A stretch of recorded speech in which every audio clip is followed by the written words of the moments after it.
The people have suffered enough. We've got to stop the suffering that the St. Louis Land Realization Authority is imposing on many of our neighborhoods with all the vacant buildings that it has. You see, the city of St. Louis owns all of this property through the LRA, or Land Realization Authority, and it's now gotten totally out of control. I've seen estimates all the way from 12,000 to 17,000 properties that LRA owns. 3/4 of them are vacant lots that the Forestry Department is spending $5,200,000 every year just to mow them twice. The others are vacant buildings.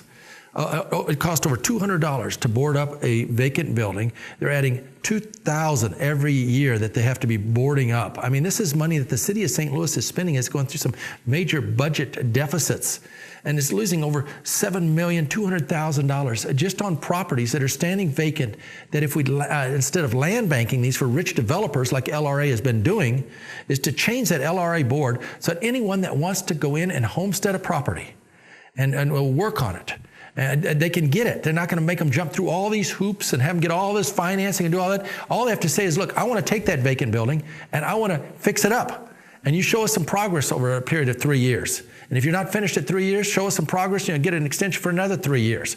During the Civil War, they had the Homesteading Act where they populated the West, living on property for a certain period of time. We must do that in the city of St. Louis, and LRA needs to reduce its inventory radically or be eliminated.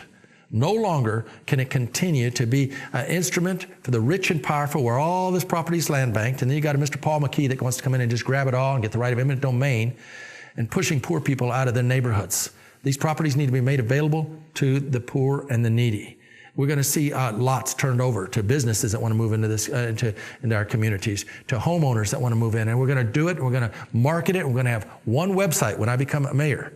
When I become mayor of the city of St. Louis and people vote for me April the 4th, one website that they can navigate maps, find out which property they want, and be able to get their hands on it quickly and easily. It's one of many things that I'm going to be doing as mayor to turn this city around, because I believe the people have suffered too much.